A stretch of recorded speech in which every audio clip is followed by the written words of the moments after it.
परमात्मा पाप कर्म दंड को भी काट सकता है। अभी तक जिस भी संत व महापुरुष से मिले, उन्होंने यही बताया कि पाप कर्म फल भोगने से ही समाप्त होगा। वो प्रभु कौन है जो पाप कर्म को काट देता है, वो काल के बंधन से छुड़वा देता है। उसका क्या नाम है, पूजा की विधि क्या है? कृपया अवश्य सुनिए जगत गुरु तत्वदर्शी संत रामपाल जी महाराज के अमृत वचन। बीमारी हो जाती है, औषधि सभी के पास उपलब्ध हो सकती है।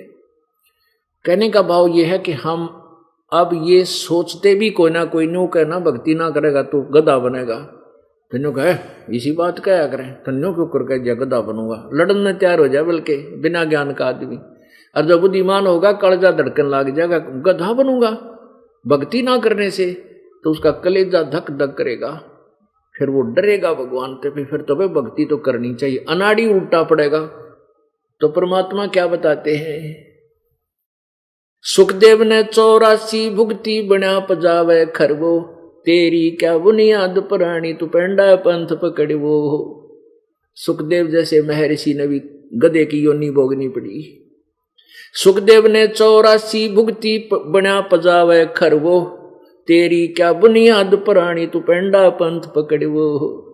सुखदेव जैसे महर्षि, उन्होंने अपनी आप बीती बताई कि एक समय अपने पाप कर्मों के आधार से मैं खर योनि भोग रहा था, गधे की योनि, और मैं अंधा हो गया।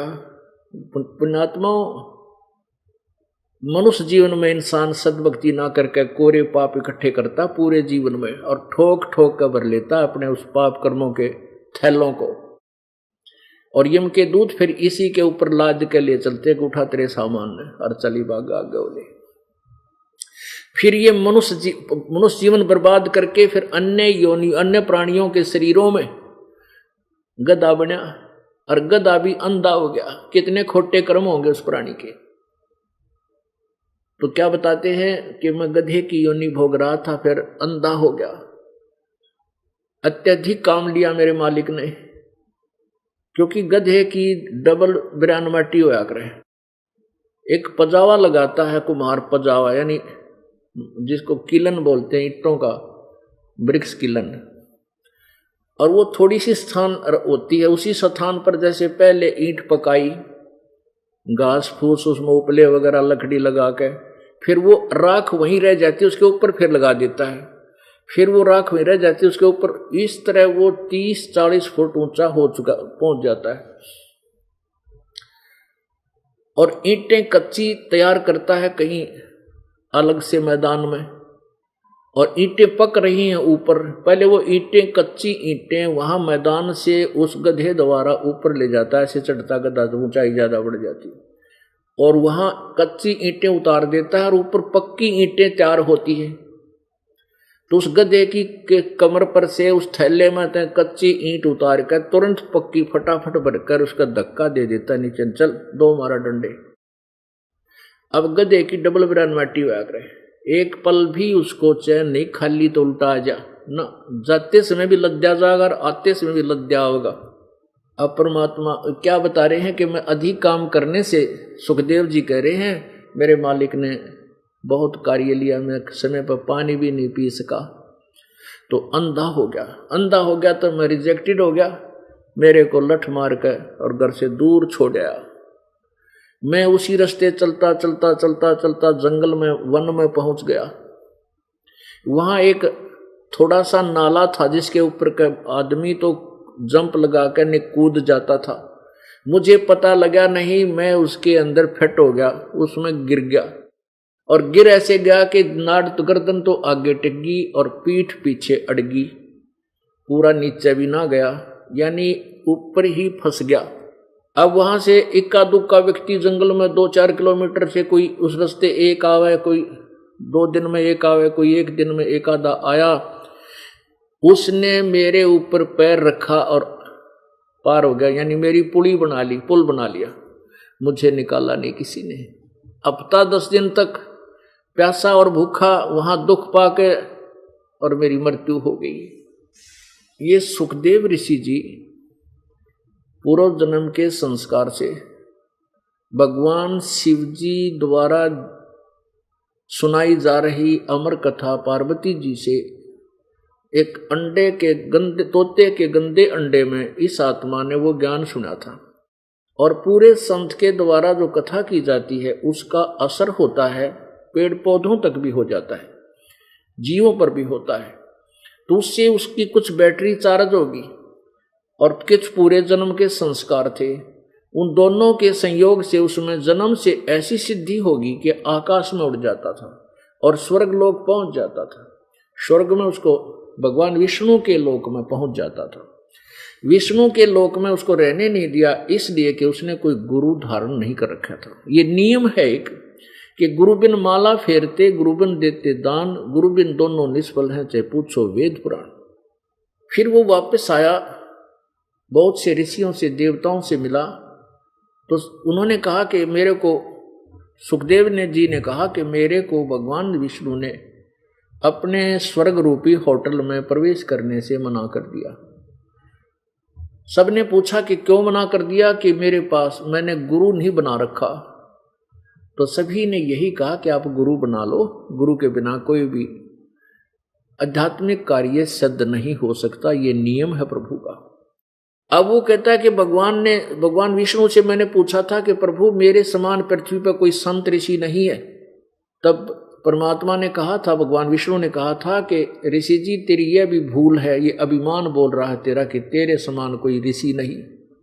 तब मैंने, सुखदेव जी ने कहा कि मैंने पूछा प्रभु अब मैं किससे नाम लूं, कौन है ऐसा सुयोग्य गुरु पृथ्वी पर। तब भगवान विष्णु ने कहा कि राजा जनक से उपदेश ले ले। अब वो सुखदेव जी तो बाल ब्रह्मचारी और योगी और महात्मा पाक रहा, और ये संत जो बालकपन में घर से निकल जा हैं, जो शादी नहीं करा रखे, वो गृहस्थियों को एक हे समझते हैं, यानी न्यून समझते हैं, घटिया समझते हैं, और अपने आप को केवल एक ब्रह्मचारी की फीत लगा कर ये सोच के हम ब्रह्मचारी हैं, इसलिए सुप्रीम बन जाते हैं, अपनी सोचते हैं ज्ञानहीनता के कारण। उनके लिए परमात्मा ने अपने अमृतवाणी में पूरा विवरण दे रखा है। जैसे गीता जी अध्याय नंबर 4 के श्लोक 32 में कहा है कि उस सच्चिदानंद घन की वाणी में, उस पूर्ण परमात्मा की वाणी में ये सब विस्तार से कहा गया है। जो ये करते हैं साधनाएं, ये ठीक हैं या गलत हैं। तो परमात्मा ने क्या कहा कि डेरे डंडे खुश रहो, ये खुश रे लहना मोक्ष, और द्रुपर लाद भी पार हो गए। फिर गृहस्थी में के दोस्त आम देख लो, आप विचार करो, जिन भी महापुरुषों की हम कथा सुनाते हैं कि ये पार हो गए, धरु और प्रहलाद कहते ये भी गृहस्थी थे। प्रहलाद की हिस्ट्री देखो, उन्होंने भी ब्याह करवाया, बालक हुए। और ध्रुव की हिस्ट्री देखो कि उन्होंने भी शादी की, परमात्मा मिलने के बाद ब्याह करवाया, फिर राज्य किया और जहां जिसी साधना की थी उस लोक को गया, जिसको ये मोक्ष कहते हैं। परमात्मा ने कहा है कि डेरे डंडे खुश रहो, ये खुश रह लेना मोक्ष। यदि ब्रह्मचारी व्यक्ति कहते हैं केवल ब्रह्मचर्य रखने मात्र से मोक्ष मानते हो, तो ये इजड़े, ये तो कति कंप्लीट ब्रह्मचारी है। ये तो आपसे भी पहले मोक्ष अधिकारी हो गए, अगर इसी एक पॉइंट से आप अपने आप को सुपीरियर मान रहे हो। ये भूल है, अज्ञानता है, तत्व ज्ञानहीनता का परिणाम है, जो इतना बेमतलब ईमान बना लिया। तो उस कारण से परमात्मा क्या बताते हैं, देखो सत्य भक्ति अच्छी बात है, जो ब्रह्मचर्य का पालन कर रहा है उसका अच्छी बात, कर भी वही पाएगा। इस ब्रह्मचर्य का पालन भी वही कर पाएगा जो पिछला उसका कहीं संस्कार ऐसा ना होगा, और प्रभु कृपा होगी। दूसरा ये है कि भक्ति दोनों ही कर सकते हैं, गृहस्थी भी कर सकता है, और जो कर्म योगी गृहस्थी को कहते हैं, कर्म सन्यासी कहते हैं, जो घर त्याग गया, बालक भी नहीं, शादी भी नहीं कराई, या करा ली तो बीच में छोड़ कर चला गया। तो कहने का भाव ये है, यदि सत भक्ति आपके पास है और पूरी मर्यादा में रहते हो, तो गृहस्थी भी पार होगा और आप भी पार होगे। लेकिन फिर एक ऑप्शन दिया है कि शास्त्र विधि त्याग के मनमाना आचरण करने वाले, चाहे तो गृहस्थी हो चाहे बिना गृहस्थी ब्रह्मचारी हो, दोनों फेल है।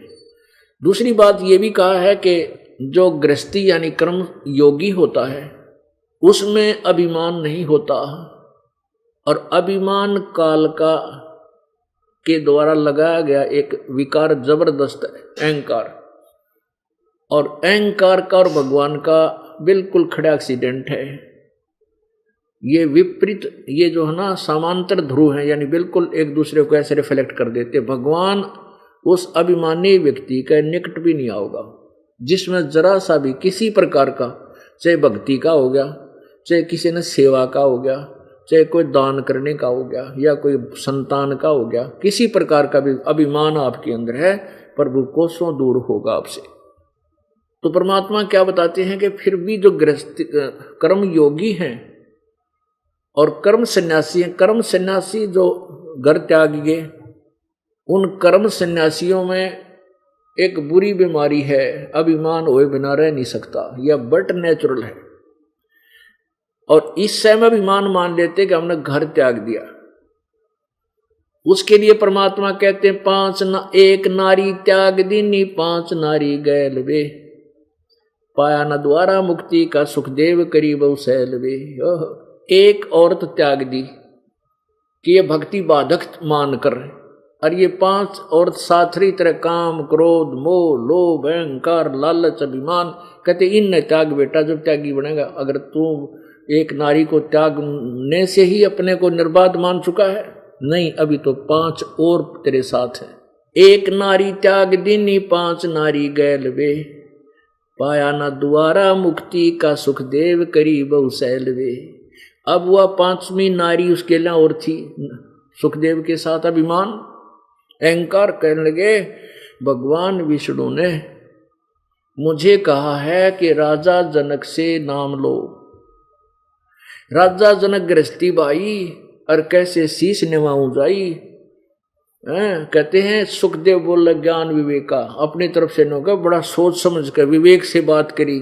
सुखदेव बोले ज्ञान विवेका, हमने स्त्री का मुख नहीं देखा, राजा जनक गृहस्थी भाई और कैसे शीश निभाऊं जाई।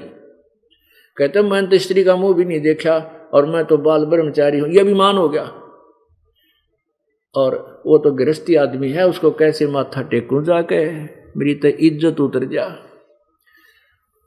तब वो ऋषियों ने समझाया औरों ने, भाई जब भगवान ने कह दी और फिर बकवाद करे, तेरा कहाँ ठिकाना है, गधे की योनि में जा घर सुखदेव।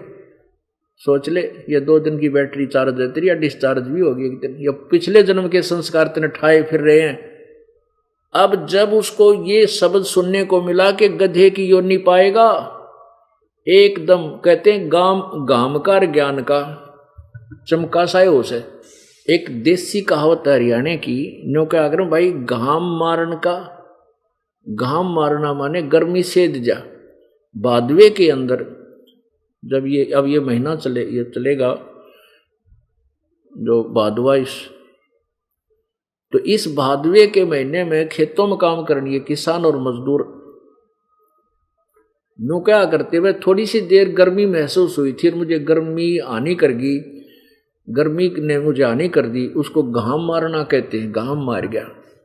तो इसलिए ये सिंपल सा एक उदाहरण दिया करते थे, गांव में देते हैं भाई, गाम का और ज्ञान का। तो चमका ऐसा होश है, यानी जिसको ज्ञान होना हो, ना जाने कौन सी बात 1 सेकंड में खटक जा और एकदम जीवन बदल जा। ऐसी गर्मी सेध नहीं हो, कहते थोड़ी सी देर में गर्मी लग जाती है, यानी जैसे कहते हैं इसको गर्मी का रोग हो गया। तो कहते हो चमका सा, यानी सेकंडा काम होया करे। तो जो ही उसने उन ऋषियों के मुंह से सुना कि ऋषि सुखदेव जी, यह बैटरी पिछले जन्म की चार्ज है, डिस्चार्ज होगी, तू फ्यूज हो जाएगा। पूर्व जन्म के पुण्य तुझे उठाए फिर रहे हैं और आगे भक्ति नहीं करेगा, गुरु बिन भक्ति बन नहीं सकती, वो तू करना नहीं चाह रहा, तो गधे की योनि पाएगा। अब ज्यों ही ये शब्द उसने सुना तो उसका कलेजा धड़का, और वो पिछला एकदम वो पिछली जन्म की वह बात याद आ गई उसके, वो कहानी उसके अंदर, क्योंकि हमारे अंदर सभी संस्कार कोड वर्डों में फीड है, पिछले भी और आगे के भी। तो इससे उस एकदम उसकी पिछली बैकग्राउंड शुरू होगी फिल्म उसकी आंखों के सामने, पहले उसी समय चेंज हो गया उसका जीवन। तब उसने खुद कहा, ओहो ऋषि जी, वो फिर अपनी आप आत्मकथा सुनाई कि एक बार मैं गधा बन गया, मेरे साथ ये दुर्गति हुई। फिर जाके राजा जनक के चरणों में शीश रख दिया और उपदेश लिया उस राजा जनक से, जिसके कई रानियां थी। कहने का भाव ये है पुण्यात्माओं कि गुरु बिन माला फेरते, गुरु बिन देते दान, गुरु बिन दोनों निष्फल हैं, चाहे पूछो वेद पुराण। तो यहां परमात्मा कहते हैं कि सुखदेव ने 84 भुगती, 84 लाख योनियों को भोगता हुआ, और जब गधे की योनि भी भोगी तो वो गधे की योनि में भयंकर पीड़ा उसको थी, वो याद आएगी। और अन्य भी योनियां भोगी, कीड़ी माखी मच्छर कुत्ते सुअर आदि सब योनियां भोगी, वो गधे वाली भी उनमें से एक थी। 84 लाख योनियों में सुखदेव जैसे ऋषि ने भी भटकना पड़ा, जो साधना ये करते भी थे, उनसे कोई लाभ इनको नहीं मिला, मोक्ष नहीं हुआ। तो यहां ये बताना चाहते हैं परमात्मा कि तू के अंडी पाक रहे अपने आप को, तेरी क्या बुनियाद है, नालायक तो बिल्कुल कुछ भी आसपास भी कोई ना भक्ति के, और फिर इतना भी माननी भक्ति नहीं करना चाहता, और न्यू कह है कि क्यों गधुआ बनूंगा मैं, कैसे बनूंगा। यानी हमारे साथ ये बीती हैं बातें, जब हम ये कहानी कथा सुनाने लगे, भाई भक्ति नहीं करोगे तो ऐसी ऐसी आपत्तियां आप पाओगे। न्यू कह वाह, न्यू कैसे गधे बन जाएंगे, न्यू कैसे कुत्ते बन जाएंगे। अब ये ऐसे क्यों मन में आती है? क्योंकि अब हमने सारी सुविधा प्राप्त है, और पुण्यात्माओं 2 वर्षाना हुआ है, अब पता चल जाएगा ना। अबला तुन्ना का जो नान पुलाव खाते हैं, जब अकाल गिरा था उस समय की परमात्मा कथा सुनाते हैं कि सहजादे मांगत फिरे वो दिल्ली के उमराव, अर्जुन रोटी पाई नीजो खाते नान पुलाव। एक बार भयंकर दुर्भिक्ष गिरा था, दिल्ली के वो राजा और राजकुमार सेठ कहते नान पुलाव खाया करते, उन्हें रोटी खाने नहीं मिली, और घास तोड़ तोड़ कर, बोडी बाड़ कूट कूट कर, कांटेदार झाड़ियां कूट कूट कर और वो खाए, और कुछ मृत्यु को प्राप्त हो गए, भूल गए सब उस समय। फिर भगवान याद आया उनके, फिर परमात्मा ने वर्षा की, और फिर वो घास फूस खाया, और फिर आगे चल के अन्न शुरू हुआ। कहने लगे फिर वो बकवाद शुरू होगी, भगवान फिर भूल गए। तो इसलिए आपको याद दिलाई जाती है, जो आत्मा सोई पड़ी है इसको जगाया जाता है। इस अज्ञान अंधेरे में और मोह ममता की नींद में ये जीव फंसा पड़ा है, इसको जगाया जा रहा है। अब क्या बता रहे हैं? सुखदेव ने 84 भुगती, 84 लाख योनियों को भोगा, और बना पजावे खर, वो पजावे पे गधा बना, खर माने गधा। और तेरी क्या बुनियाद प्राणी, तू पेंडा पंथ पकड़ी वो। भाई तेरी के औकात है, तेरी क्या बुनियाद है, तो भगवान वाला रास्ता, वो सत्य मार्ग ग्रहण कर ले, पेंडा पंथ पकड़े वो। अपने आत्माओं घना जोर दो इन बातों पर जो दास कह रहा है। इसके विषय में परमेश्वर कहते हैं ये बातें कहण सुनंद की नहीं, ये कर पाड़न की है। ये मैंने सुना दी, आपने अच्छी लगी और औरों को सुनाने लगे, नहीं, इनको अप्लीकेबल करो, इन पर अमल करो। अब क्या बताते हैं? नरसेती तू पशुआ की जय गद्दा बैल बनाई, ये 56 भोग कहाँ मन बोरे है, कहीं कुरडी चरने जाई। नरसेती तू पशुआ की जय गद्दा बैल बनाई, ओए होए। और ये 56 भोग आप देखो, अपने घर पर भी अच्छी सब्जी बना लेते हो, दाल रोटी बढ़िया खाते हो, दूध दही मक्खन लड्डू जलेबी, हर तरह की सुविधा आपको उपलब्ध है। यदि परमात्मा की भक्ति नहीं की तो आपके पास मानव शरीर नहीं रहेगा, आपके पास मानव शरीर नहीं रहेगा।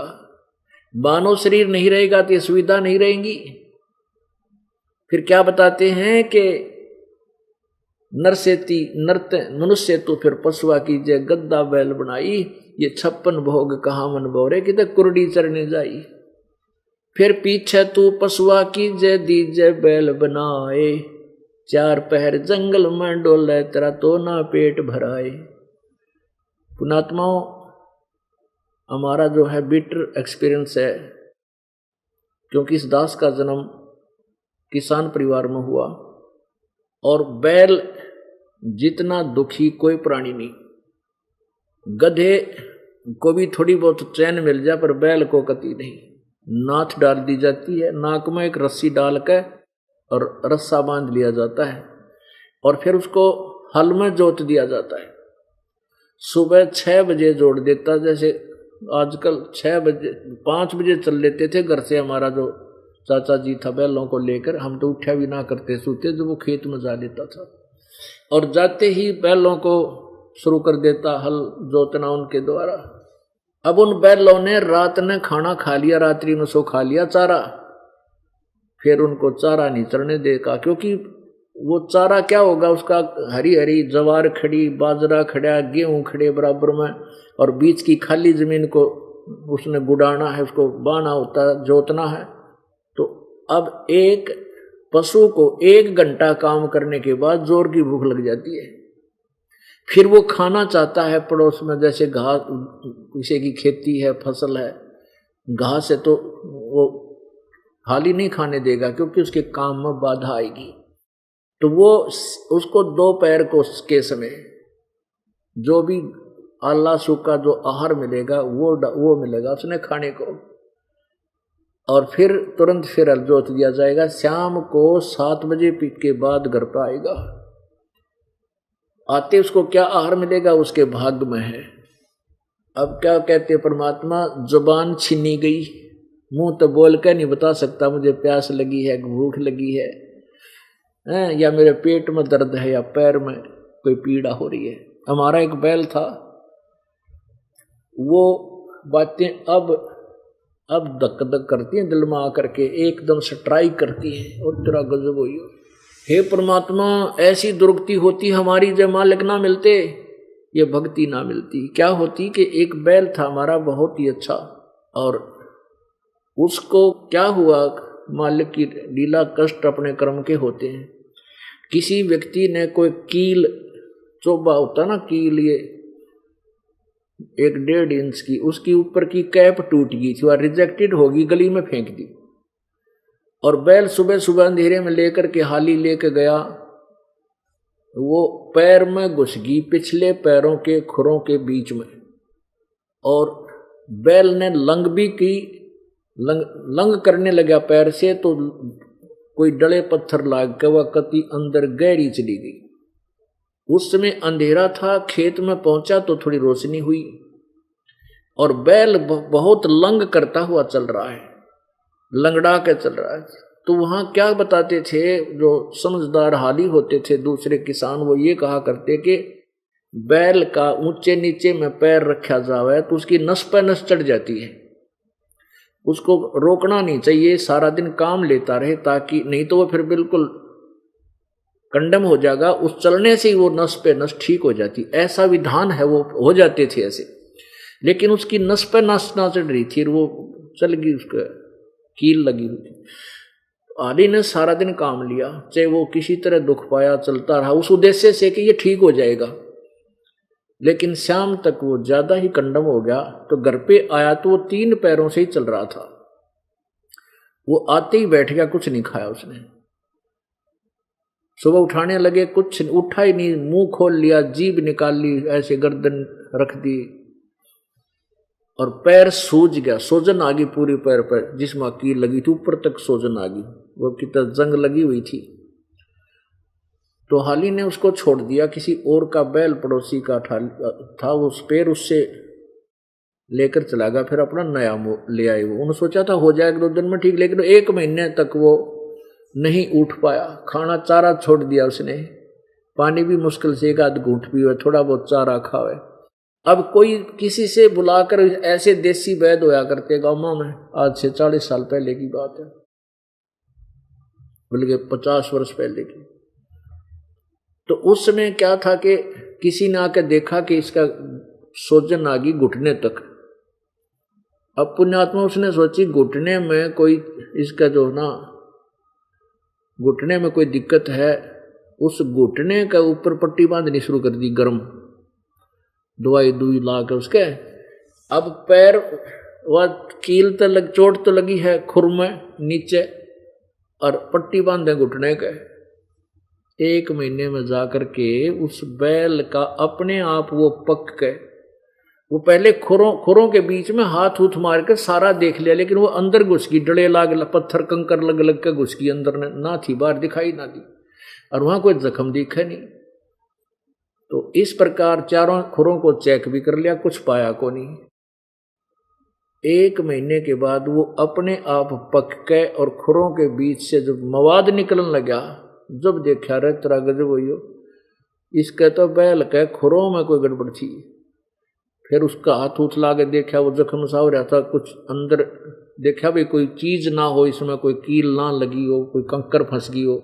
इस उद्देश्य से एक व्यक्ति बुलाया जो छोटे मोटे गई से देसी जुगाड़ होया करते, तो उसके पास एक चमटी सी थी, उसने ऐसे उसको खुरच खर्च कर देखा, वो हो रहा इसमें तो कील लगी है, वह पकड़ के खींची, इतनी लंबी कील पाई।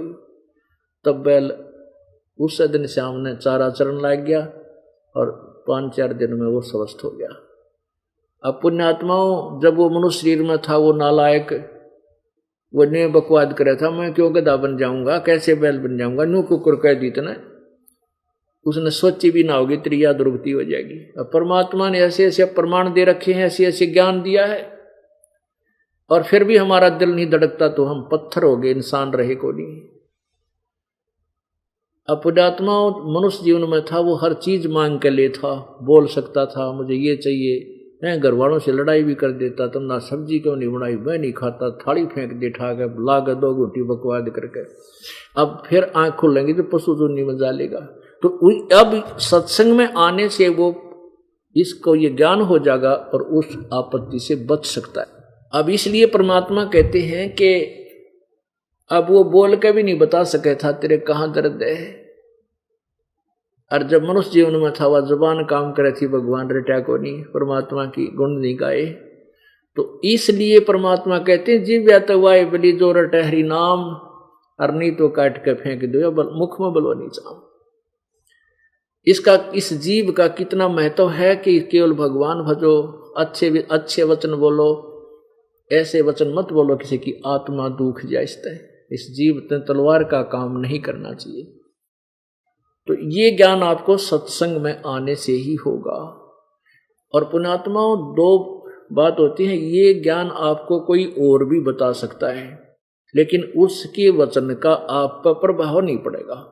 ये भी परमात्मा का कृपा पात्र संत, जिसको पूर्ण संत कह सकते हैं, उसके वचन का आत्मा पर सीधी ठेस लगेगी और वो परिवर्तन में आवेगी। नहीं तो ये घर वाले भी बताया करते, बेटा अच्छे काम करो, हुक्का नहीं पीना चाहिए, शराब नहीं पीनी चाहिए, और खुद पीवे गरुड़ा टेठावे, और उन्होंने शिक्षा अच्छी दे अपने बच्चों को, लेकिन वो स्वयं भी कंट्रोल नहीं कर सकते, क्योंकि उनके ऊपर कंट्रोलर नहीं है। कंट्रोलर क्या है कि काल सबको घुमा रहा है, ब्रह्मा विष्णु महेश तक काल के रिमोट से चलते हैं। यहाँ पर जब हम कबीर परमेश्वर पूर्ण ब्रह्म सत्य पुरुष उस परम अक्षर ब्रह्म की साधना करेंगे, उसकी शरण ग्रहण करेंगे, तब ये काल का रिमोट हमारे ऊपर काम नहीं करेगा, और तब ही हम इन बुराइयों से बच सकेंगे और कामयाब होंगे। एक समय ये दास करावल नगर दिल्ली में सत्संग कर रहा था, 5 दिन के सत्संग हम खुले करने लगे थे। पहला हमारा आस्था चैनल पर यह समागम सत्संग चला था। इन प्रभुता के भूखे नकली संतों ने बंद करवा दिया कि हमारी पोल खोल है, हमारी चुगली करे है, न्यूना की हमारी पोल खोल है, हमारे अज्ञान का पर्दा फाश कर रहा है, तो बंद करवा दिया। फिर हमने, हमारे भक्तों ने अपना व्यवस्था बनाई कि हम नगर नगर में जा करके वहाँ अपना प्रचार करेंगे। तो करावल नगर ये दास सत्संग कर रहा था, और उसमें सत्संग का विषय था, मन तो पावेगा अपना किया रे, भोगेगा अपना किया रे, मन तो पावेगा अपना किया रे, भोगेगा अपना किया रे। उसमें क्या बताया कि जैसे तुम अन्य संतों के पास जाते हो, भक्ति भी करते हो, बुराई एक नहीं छूटती।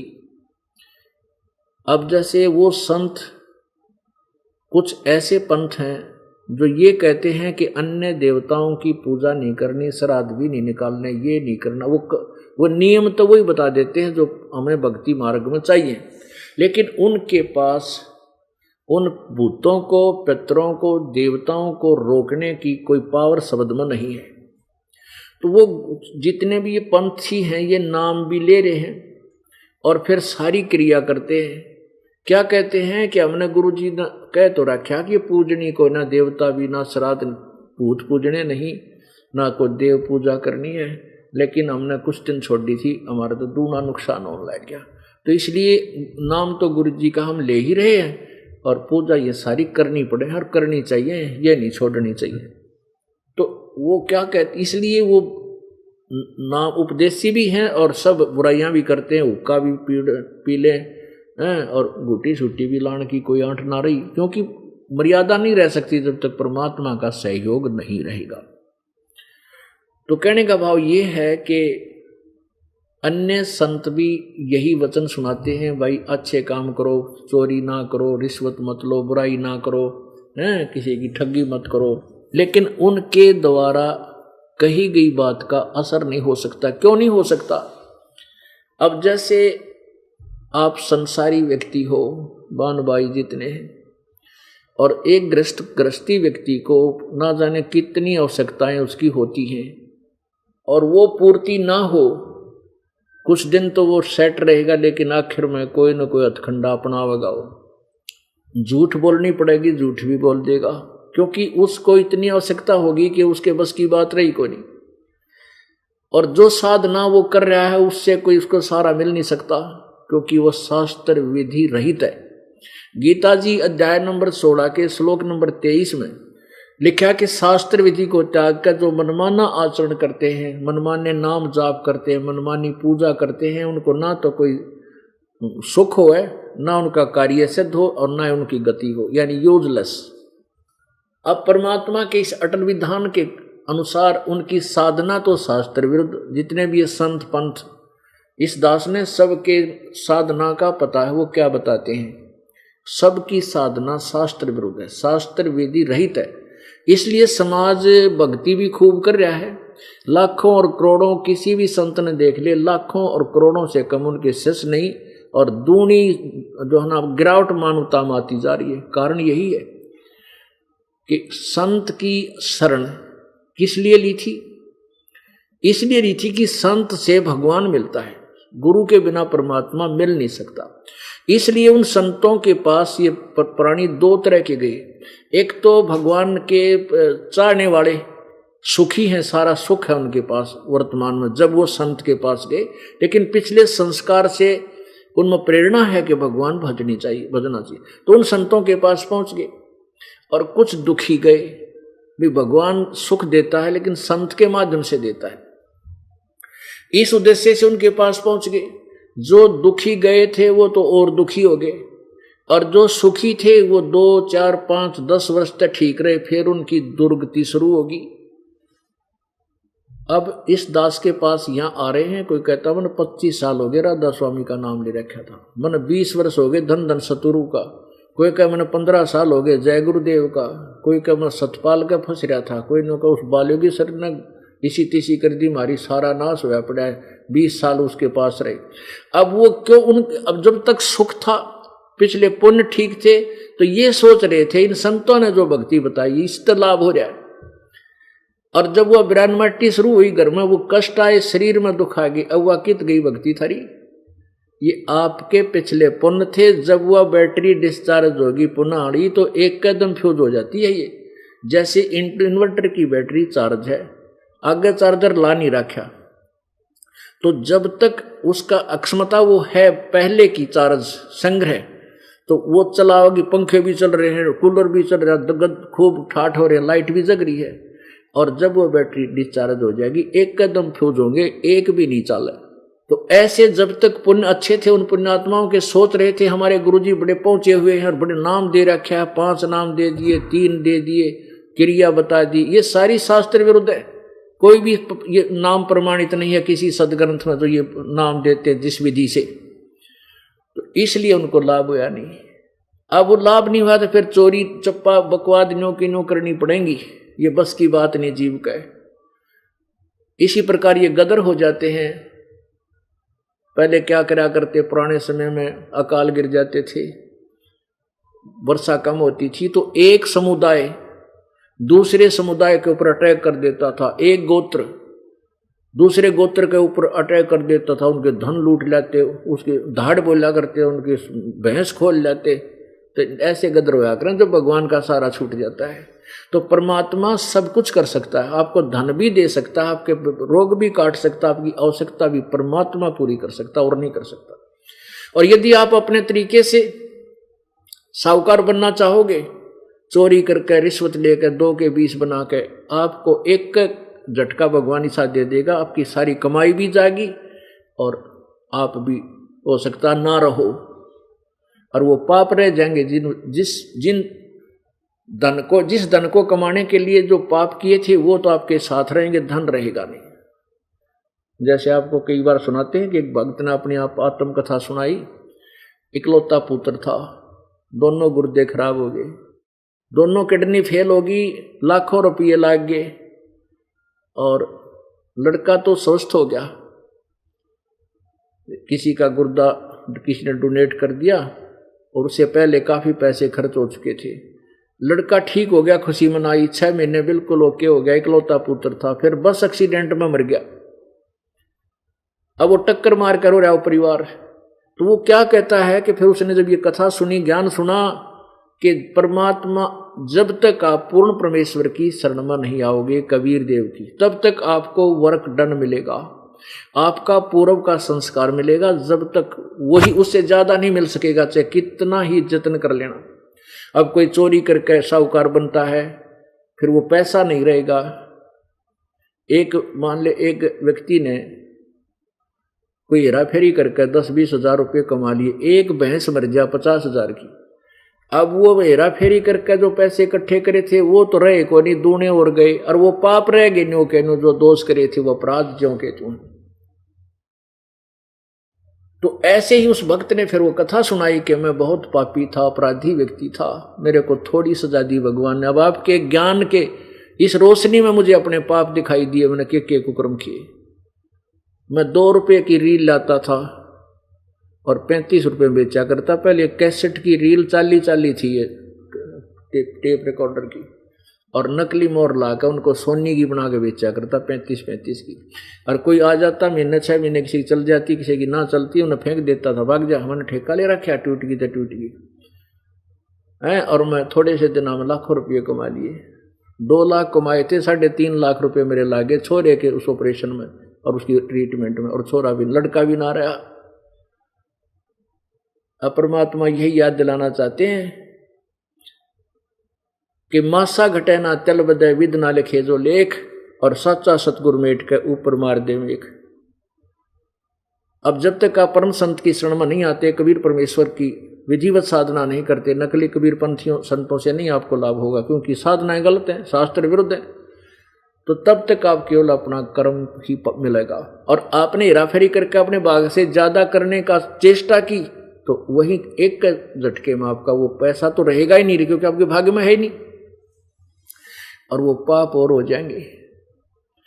तो फिर क्या हुआ, वो चोर जो था, एक चोर सुना था इस कथा ने, दिन में रात ने चोरी करके लाया था कि कहते, तो उसने एक पत्र लिखा और पत्र लिख के दान पात्र में डाल दिया। उसने कहा कि मैं 10 व 11 वर्ष से आसाराम जी का शिष्य था और मेरे को दमे की शिकायत है, मैं कमा नहीं सका, मेरी आंखों, मेरी पत्नी तो भागेगी मैंने छोड़ के, मेरे 2 लड़कियां थी, 3 लड़की लिखी, 4 मेरे पूरी याद को ना, 2 लड़के 2 लड़की थी। मैं चोरी करने लग गया, आवश्यकता पूरी हुई नहीं, मैं चोरी करने लग गया। अब चोरी करने लगा तो मेरी पत्नी भागी, मेरे 4 लड़के 2 लड़की तो बीमारी तो मर गए और 2 बच्चा ने आत्महत्या कर ली। अब मैं अकेला रह गया। आज भी रात्रि में मैं चोरी करके लाया था। अब वो थोड़ा सा जो धन था वो भी मैंने दान पात्र में डाल दिया है। और आज के बाद मैं कसम खाता हूं दोनों कान पकड़ कर जिंदगी में कोई गलत काम नहीं करूंगा। मैंने आपका उपदेश भी ले लिया है, नाम एड्रेस कुछ नहीं लिखा सर। हो सकता है वो पुण्यात्मा अब भी लग रहा होगा, लेकिन वो छुपा रहा अपने दोस्त को, कोई बात नहीं। कहने का भाव दास का ये है कि वहां 10-11 वर्ष से लग भी रहा था और नाम भी उपदेश ले रखा था, लेकिन उन संतों के द्वारा बताई गई साधना से भगवान का सहयोग मिला नहीं उसको। यदि भगवान की पावर मिल जाती तो काम ऑटोमेटिक होया करें। अब जैसे बिजली के गुणों में लिखा है कि बिजली पंखा चलाती है, कूलर चलाती है, ट्यूब जगा देती है, अंधेरे को उजाले में बदल देती है, आटा पीस देती है, पानी निकाल देती है, हैंडपंप है, ऐसा ऐसे सुख इस गुण है इसके। ये तो बिल्कुल सत्य है, लेकिन ये पावर का कनेक्शन नहीं मिलेगा, इतना वो काम होंगे क्यों करें। अब उन संतों के पास उस परम पिता की पावर का कनेक्शन देने का अधिकार नहीं है। उनकी विधि वो साधना ठीक नहीं है, जिस कारण से परमात्मा की उस पावर का कनेक्शन नहीं मिलता बिजली का। यदि वो कनेक्शन मिल जाएगा फिर देखना, क्योंकि उसके गुणों में लिखा है, नहीं तो फिर गुण झूठे भगवान के। या तो बिजली के गुण गलत हैं, जो पंखा चलाती है, ट्यूब जगाती है, अंधेरे को उजाले में बदल देती है, गर्मी को दूर भगा देती है। लेकिन नहीं, ये गुण सही हैं बिजली के, लेकिन कनेक्शन ठीक हो। अब किसी ने की करके लटका बांध रखी डोरी और वो आगे कहता मैंने मेरा थर्मल प्लांट है भाई, यहाँ से कनेक्शन ले लो। अब आप की करके लटका बबूल के पेड़ सूखे लकड़ के और डोरी बांध के और पावर हाउस बनाए बैठा है और सबको कनेक्शन दे रहा, ले जाओ कनेक्शन। और वो कनेक्शन दिए बैठे बेचारे, लेकिन पावर तो है ही नहीं, वो कनेक्टेड नहीं है तार पीछे पावर से। उसका जो आगे सप्लाई दे रहा है, जो आगे कनेक्शन देने वाला यानी गुरु जी, जो गुरु जी आपको उपदेश दे रहा है वो स्वयं परमात्मा से कनेक्टेड नहीं है, वो पावर से जुड़ा नहीं है, उसका संपर्क नहीं है, जिस कारण से आपको लाभ नहीं मिल रहा। तो पुण्यात्माओं, कोई भी समूह कहीं गया हुआ है किसी संत के पास, तो वो 2-4 भगत उसमें से एक आधा सुख ऐसा बता देते हैं कि मैं वहां गया था, मेरा ऐसे लाभ हो गया। वो बट नेचुरल था, उस दिन होना था कुदरती, वो ना जाता तो भी होता उसको। अब जैसे ये दास पहले हनुमान पुजारी था, बजरंगबली का कट्टर, और श्री कृष्ण का पुजारी था। अपनी परंपरागत साधना थी, वो बाबा श्याम जी के भी डोक मारा करते हैं। और सब साधना जैसे भी कोई भाई माता मिल गई, माता की पूजा शुरू कर दी हैं, जैसे आप संतोषी माता की जय जय होने लगी, इसकी भी जय जयकार करने लगे, यानी जो भी देवता हमें मिला उसी की साधना भी करते। और घर में सुख, शरीर में सुख, संतान होगी, नौकरी लगी, तो यूँ सोचा करते हमारे भगवान ने अनमोज कर रखी है, श्री कृष्ण भगवान ने, विष्णु जी ने, हनुमान जी ने और बाबा श्याम जी ने, ये हमें सब सुख दे रखे। अब पता चला कि ये तो कुछ दे ही नहीं सकते, ये कुछ परिवर्तन कर ही नहीं सकते थे। जो साधना हम कर रहे थे वो साधना ठीक नहीं थी, फिर भी सुख हो रहे थे। फिर भी वो पिछले जन्म के हमारे पुण्य संस्कार हमारे साथ थे, वही प्रफुल्लित हो रहे थे। यदि ये साधना ना मिलती, ये भक्ति ना मिलती, अब कलेजा न्यू करे है। सतगुरु के उपदेश का लाया एक विचार, जय सतगुरु मिलते नहीं जाते नरक द्वारे। नरक द्वार में दूत सब करते खेचा ताने, उनसे कभू ना छूटते फिर फिरते चारों खानी। चार खानी में बरमते कभू न लगते पारे, सो फेरा सब मिट गया हमारे सतगुरु के उपकारे। जय ये रास्ता ठीक ना मिलता, वो द्रुपति होती हमारी जो अभी वर्णन किया है। तो पुण्यात्माओं, हम फिर अपने उसी पर आते हैं कि मानुष जन्म पाकर नहीं रटे हरि नाम, और जैसे कुआ जल बिना फिर बनवाया किस काम। अब परम संत से जब तक हमें सहारा नहीं मिलेगा, उपदेश नहीं मिलेगा, तब तक हम अपने इस मनुष्य जीवन का लाभ नहीं प्राप्त कर सकते। भक्ति भी कर रहे होते हैं, क्योंकि ये आत्मा जब से परमेश्वर से विमुख हुई है, उसके तुरंत बाद इसको उसकी आवश्यकता महसूस होगी थी। अब इस काल भगवान ने हमें इतना दूर कर दिया उस परमात्मा से, उसका नाम और निशान मिटा दिया कि अगर अब किसी को कहते हैं ना कबीर भगवान, कौन सा कबीर? वो कवि, वो दानक जुल्हा, अरे छोड़, अच्छा दिमाग खराब हुआ तुम्हारा भी। कबीर भगवान है ओ तेरा गजब, अरे तेरा कितना 4 ईंट ला के ऐसी मंडी बना रखी है ना न्यू करके, हम उसने भी न्यू करा करते, ये भी भगवान कदे तुम्हें हानि कर दे हैं। और हनुमान भी भगवान, और गणेश भी भगवान, और कृष्ण भी भगवान, राम भी भगवान हैं, और भी भैरव भूत भी भगवान मान लिया हमने, लेकिन कबीर भगवान नहीं मान सकते। काल ने ऐसा भ्रमित कर दिया कि हम भगवान से, परमात्मा से कोसों दूर कर दिए। अब वो समय आ गया है कि हम परमात्मा को पहचान सकते हैं, जैसा कि हम वेदों को, गीता जी को, पुराणों को हम एक सत्य शास्त्र मानते थे। अब वो सत्य शास्त्र ही हमें बतावेंगे कि जिनको तुम भगवान मान रहे थे भगवान को नहीं। ब्रह्मा, विष्णु और शिव ये भगवान नहीं है, शंकर भगवान नहीं है। बता, अब ये बात यदि आज से 100 साल पहले मैं कह दूं तो श्रोता डले मारे मेरे, अगधे क्यों बकवाद कर रहा है। और परमात्मा ने 600 साल पहले बोली थी ये बातें, जो कि तुम जिनको भगवान कहते हो परमात्मा नहीं है।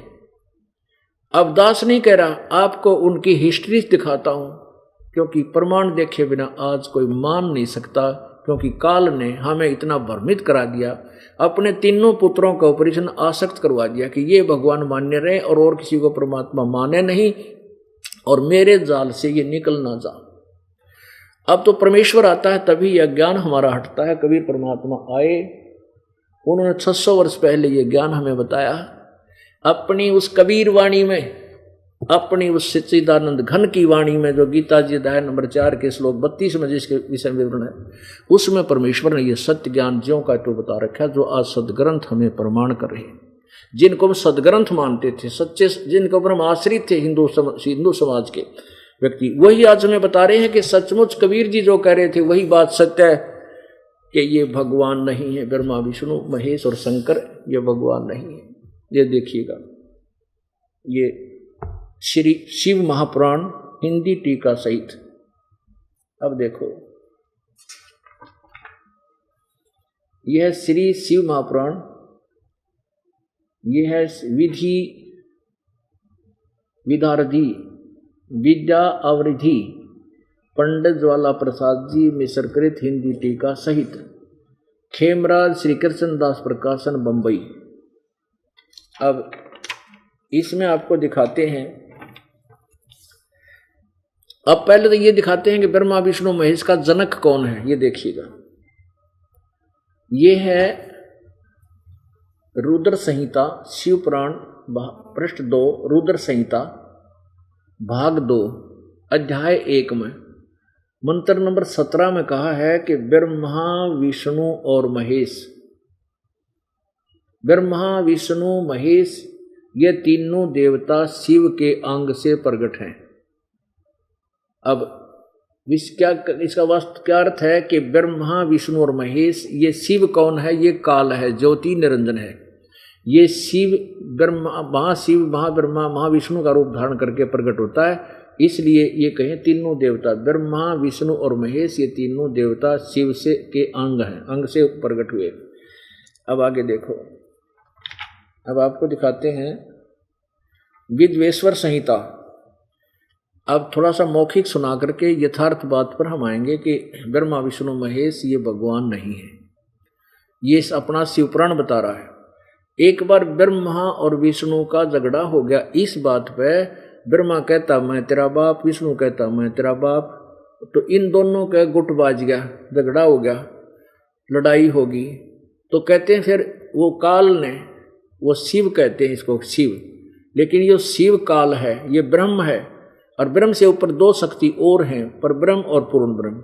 जब तक हम पूर्ण ब्रह्म की शरण में नहीं आएंगे तब तक हमारा ये जन्म मृत्यु और कर्म का दंड कभी समाप्त नहीं हो सकता, किया कर्म ही मिलेगा।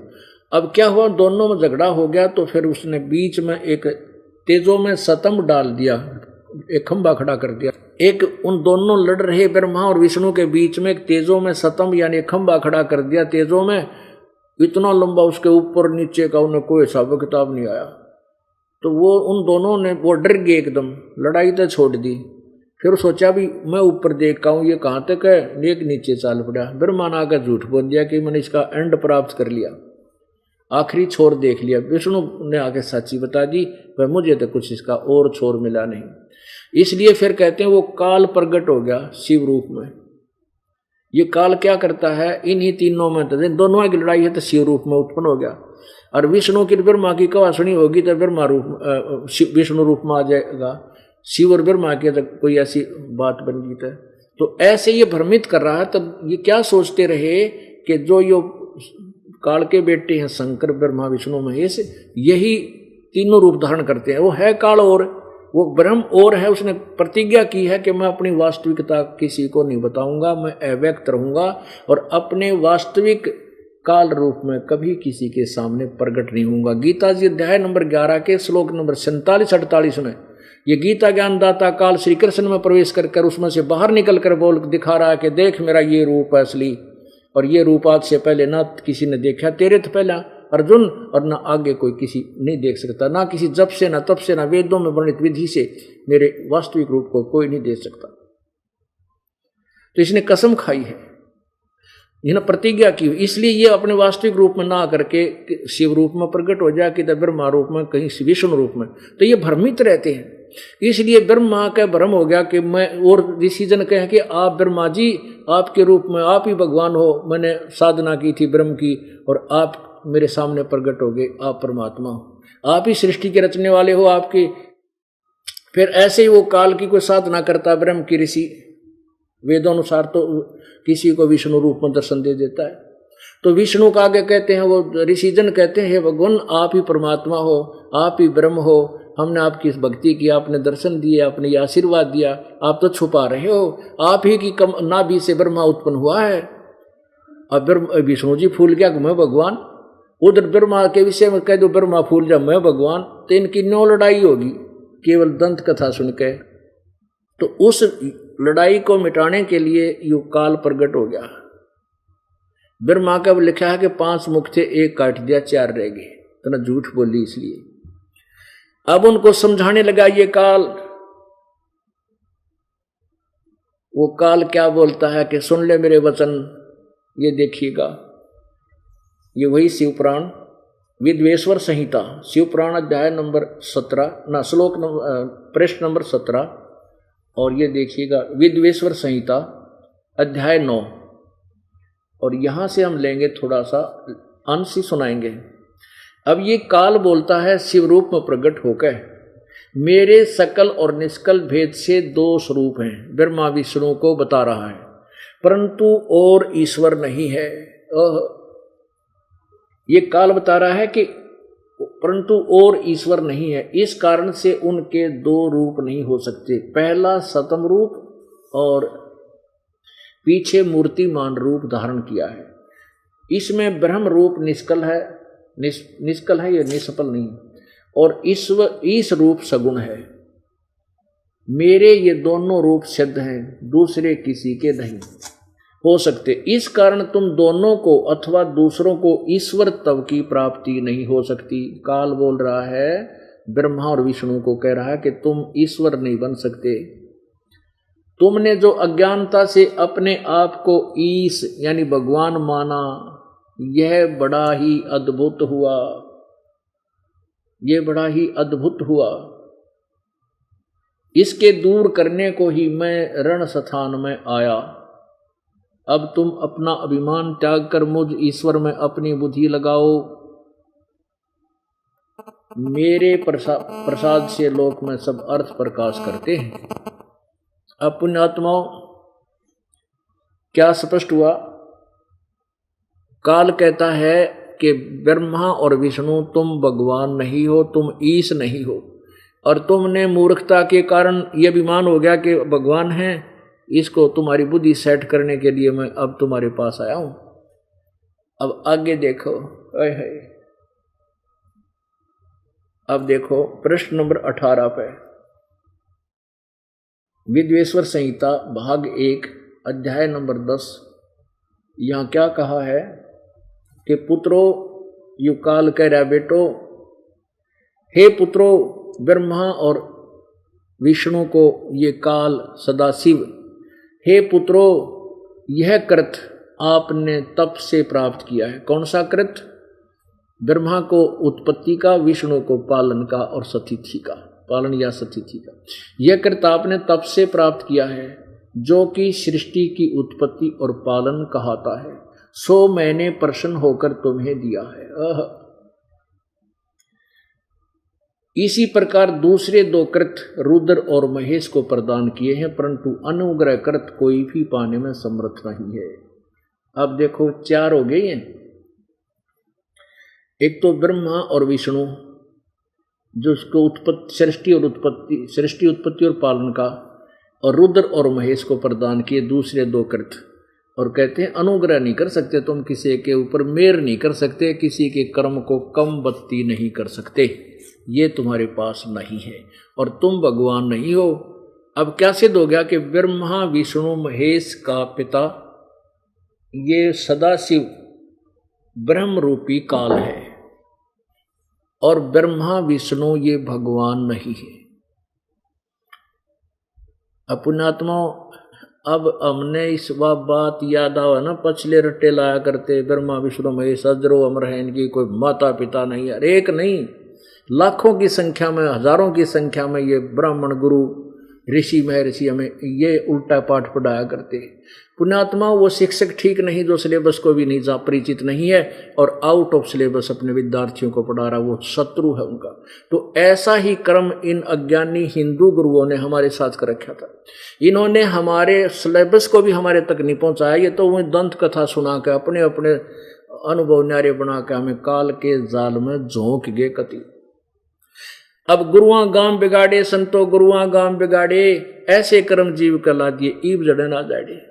इन गुरुओं ने, नकली गुरुओं ने गांव के गांव बिगाड़ दिए और ईब ये समझाए तो भी ना समझते। शुरू में कोई सुना है तो सुई 100 पे जा उसकी, अच्छा ब्रह्मा विष्णु महेश के भी माता पिता है।